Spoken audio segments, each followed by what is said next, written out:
musicians, whatever instrument that we play, it is very, very important to practice a lot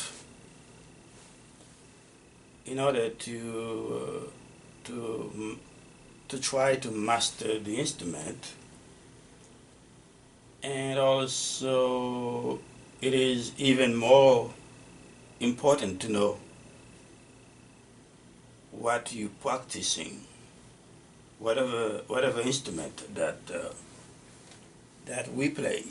We need to know what concepts that we are practicing at the moment in time.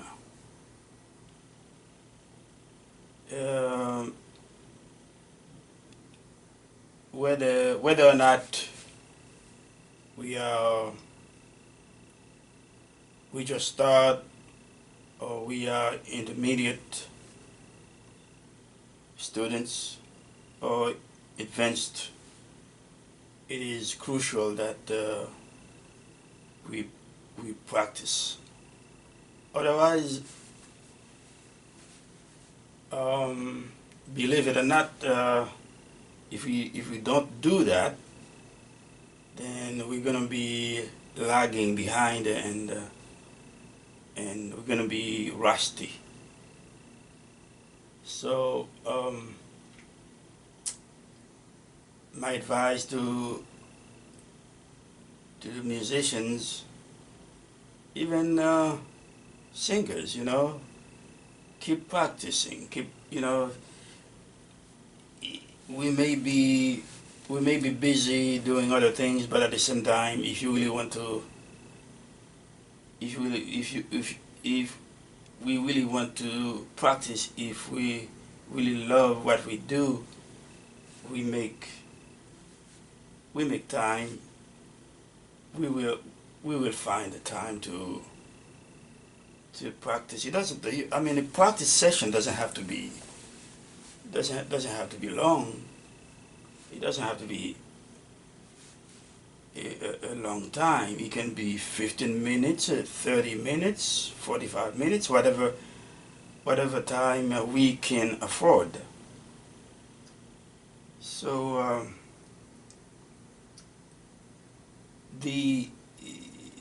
just like I just said, the concept, when we practice, we need to know at that time what we are practicing, what musical concept that we are practicing. Let's say, for example,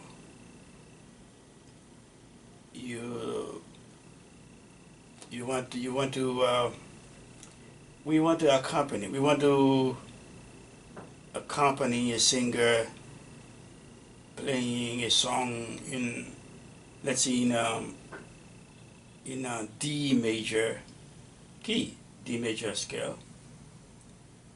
So that song can be a complex song, or it can also be just a very simple song. But one thing that we know that if someone is singing a song in a major key, for example, we know that there are 3 chords that we can use within that particular major scale to accompany the singer. At least 3 chords. And we know those chords are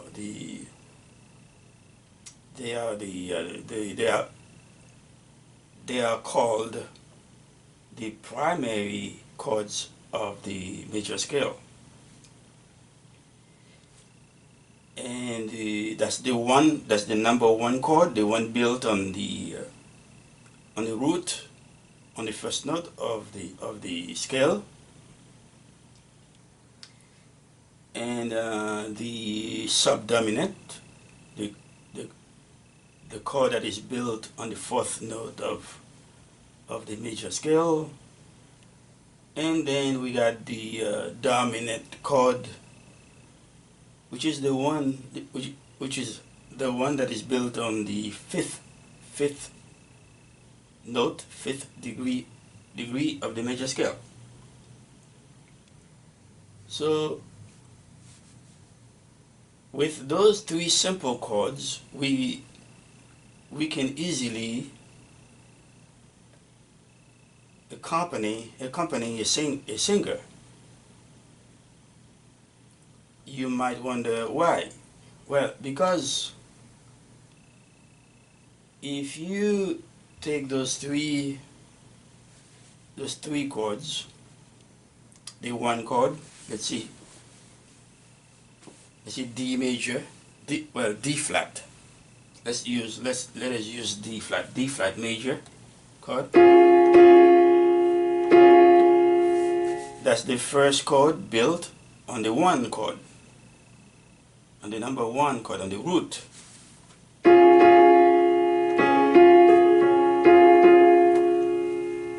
I'm playing D flat major. But one thing that can make our playing much easier is if we play the inversions of the chord.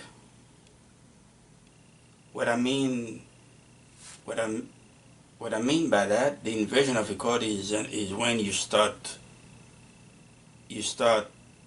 the chord on a different note within the chord.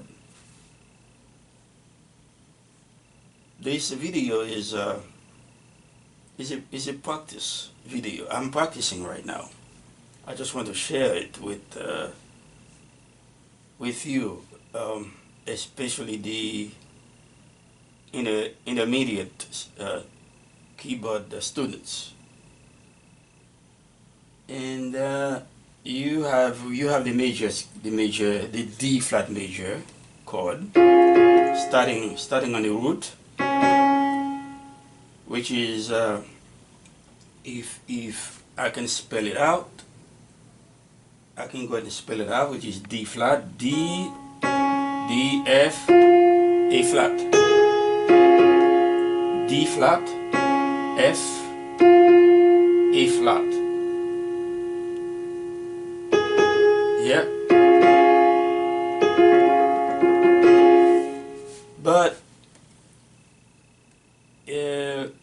if you have to move from this chord to the subdominant, and then to the dominant, and back and forth, it's going to be a little bit difficult to jump from one chord to the other. So that's why it is very important to use inversions of the chord in order to avoid the moving, in order to avoid jumping, from chord to chord. That means then you would be able to play common notes. Some chords that you will not have to change when you play. From notes. I'm sorry. Some notes you will not have to move, because if I'm playing a chord and then I'm moving to another chord, and both of them have one note, or at least one note in common, they have the same note, so I don't have to change that note. I can keep that note in the initial chord. I just move the notes that are not common to both chords. I think that's one of the terminologies that is I think you can call you can call this particular notion concept playing the changes. In this case, there's some other concept that involve playing the changes, but we can also apply this concept to playing the changes. When you keep common notes, when you play chords and then you keep the common notes in one place, you don't move them because they belong to the two chords or three chords, whatever. So yeah, we can play the inversion of the chords, like the D flat, which is D, F, A flat. Then you can start your chord now on the third degree in the chord, in the third note, in the third degree within the chord, instead of the first, which is D. Now you can start the chord. You can start the chord with F, which is the third of the chord. Okay. Now the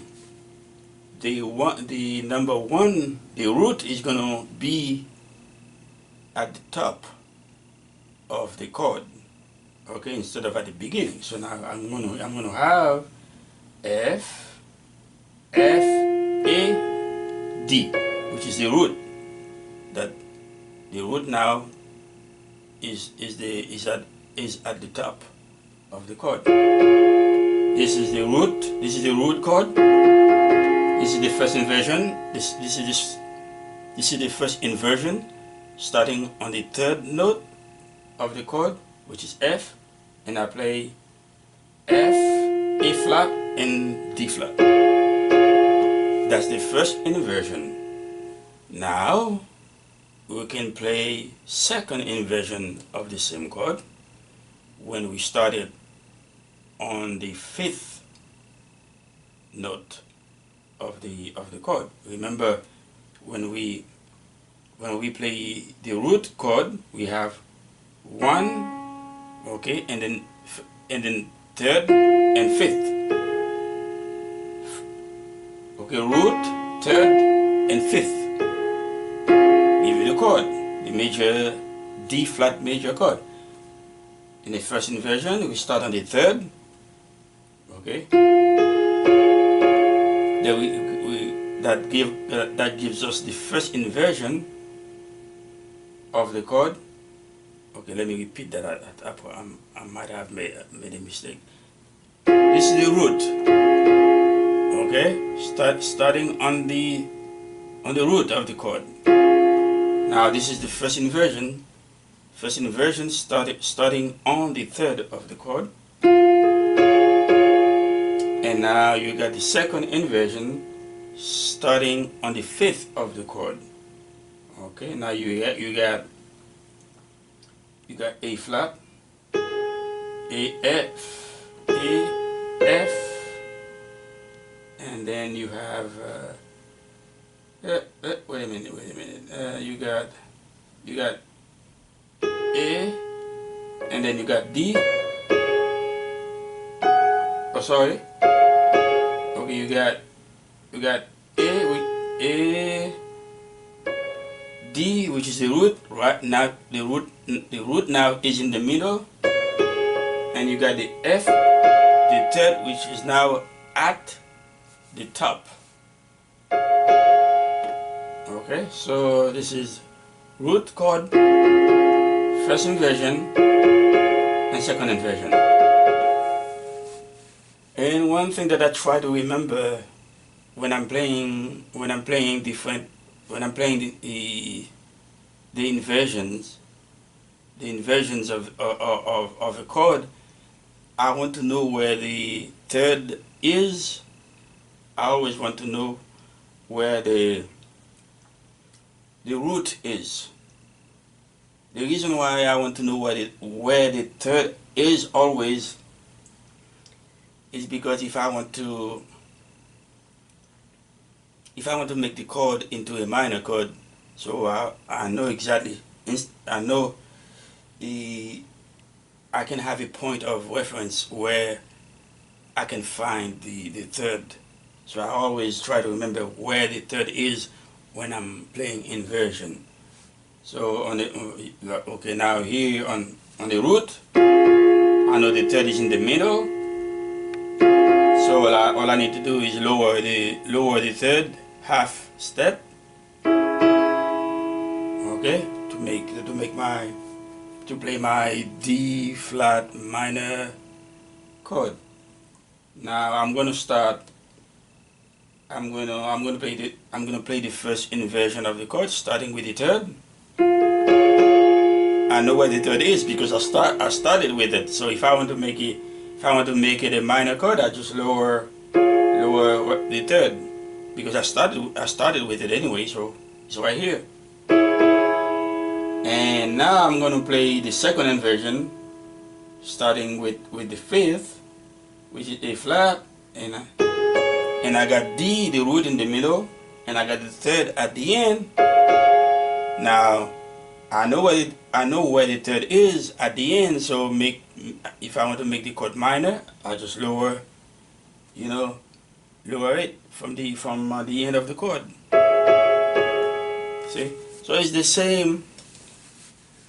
Any major triad you play in any major scale, you can play the inversions of the chord to make your playing easier, because it's awkward really to jump from, like you're playing a C major and then you go to F, you keep jumping.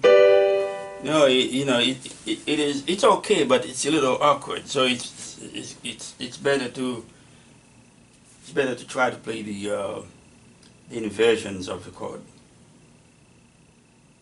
That's the way. Remember, remember that's a practice. That's a practice section now. We, as musicians, we don't always have to think about performances. We also have to think about practicing, about studying, doing research, and in order to be more efficient in in our in our music. So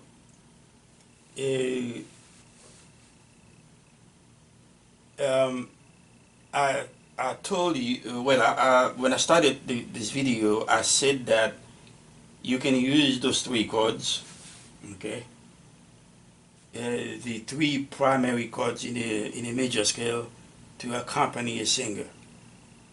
And those three chords, most of the time, they are enough to accompany a song. Why? Because if you break those chords apart, okay, the root, the subdominant, and the dominant, if you break them apart, you analyze them, and you look at the scales. You look at the scale, for example, the D flat major scale, okay, which is this.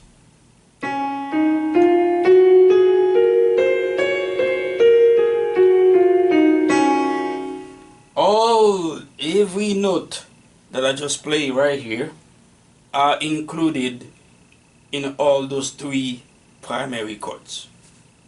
Okay, all those 7 notes that I just played right there, they are included in the 3 primary chords of the D flat major scale, which is D flat, G flat, that's A flat. Actually I'm playing it, G flat. Okay, so let me play it again. So I want to make sure I got it right. I want to make sure that I got it right. Okay, D flat, practicing D flat major scale. So the first primary chord, which is the 1 chord, that's a D flat. Then the subdominant is gonna be the 4th note in the scale, which is G. So it's gonna be G. Okay, that's the subdominant chord. And then the root of the dominant chord is 1 whole step above the root of the subdominant chord. So it's going to be G, it's going to be A flat. Okay? So the three primary chords, the 3 primary chords that we can use to accompany a singer in a major scale, okay, like in D major scale, okay, they are the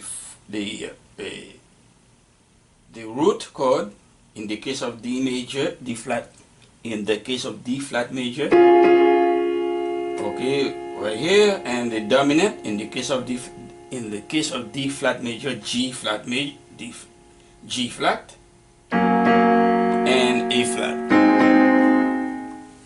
In the D flat key major scale, with those 3 primary chords, you can accompany most of the simple songs.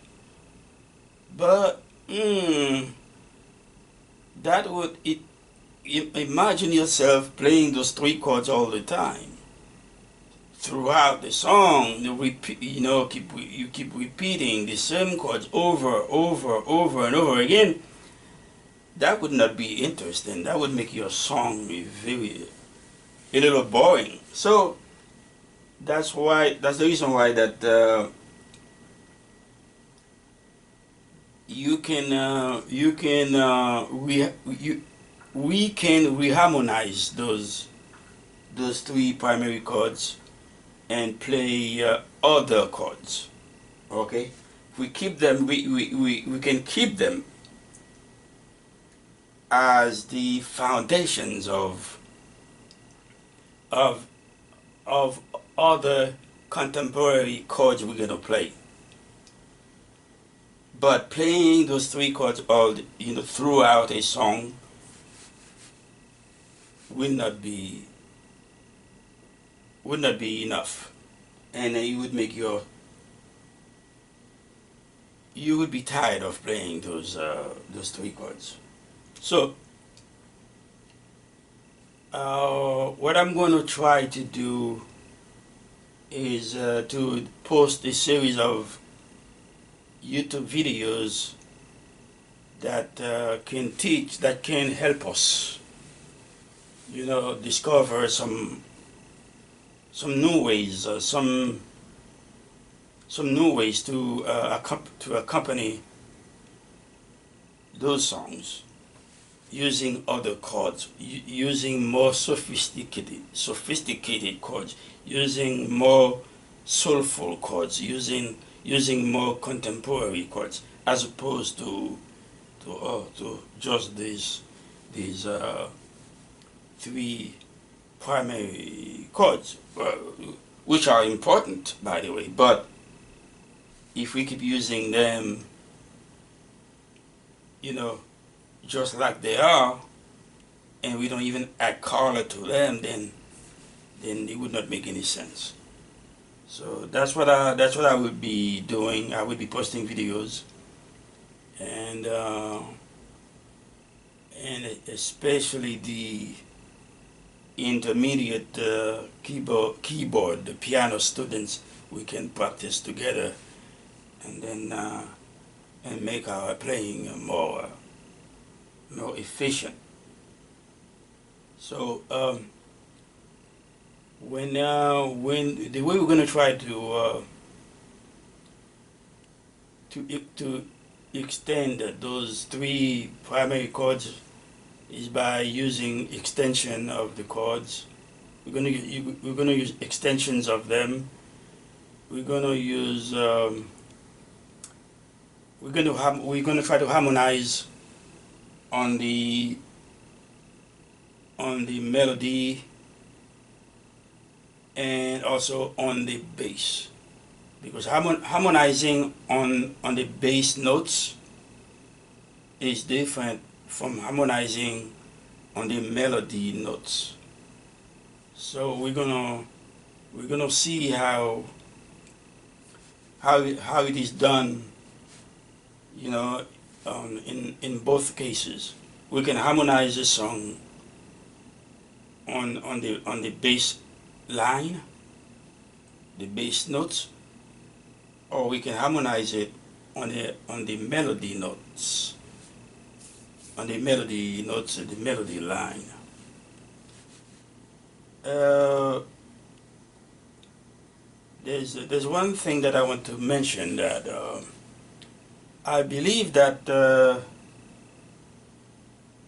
bass players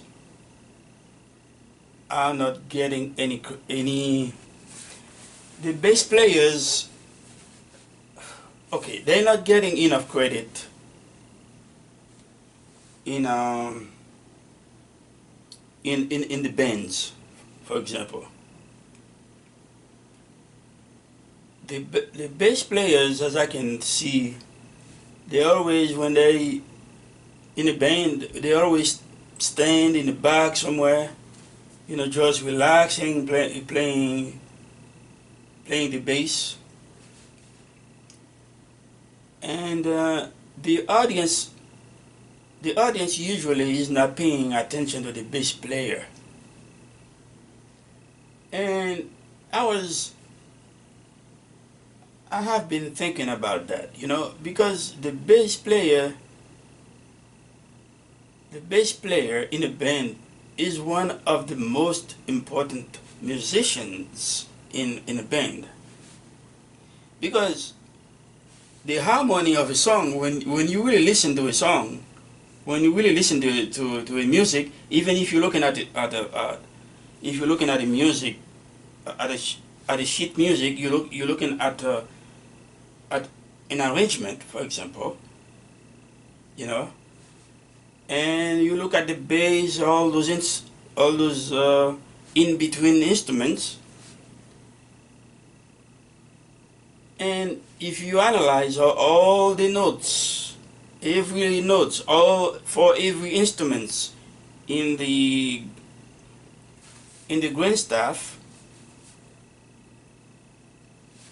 if you remove all the notes,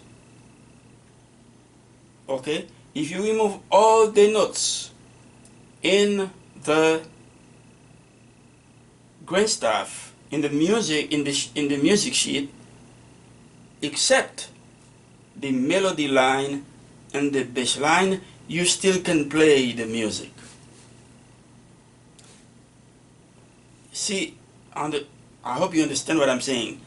I don't care if in the sheet music you have 50 instruments, okay, playing in a band, in an orchestra, in an orchestra. If you remove all the instruments between the melody and the bass, you still can play the song with only the melody line and the bass line. Why? Because the bass line is actually the harmonization of the music. So that's the reason why I believe that the bass players in the bands deserve more credit than they are getting right now. Because it's always in a band, it's always the singers and the guitar players, and the bass player just in the back, just relaxing. The bass player is one of the most important musicians in the band, and deserves more credit than he or she's getting. because the bass line is basically the harmonization of the music, the harmonization of a song. Anything in between the bass line and the melody line, this is somebody else's, okay, harmonization. Any musician can come in there, any musician can come and put whatever they feel within within the bass line and the melody line. Okay, whatever harmonization is between the bass line and the melody line, it is somebody else's imagination. Okay, so give credit to the bass players, please. Okay, so all right, that's what I'm gonna do. I'm gonna start posting YouTube videos about chords, about taking those primary chords and make them sound contemporary, soulful. You know, it's going to be in series, of course. Okay. This is a practice session I'm doing right now. Okay.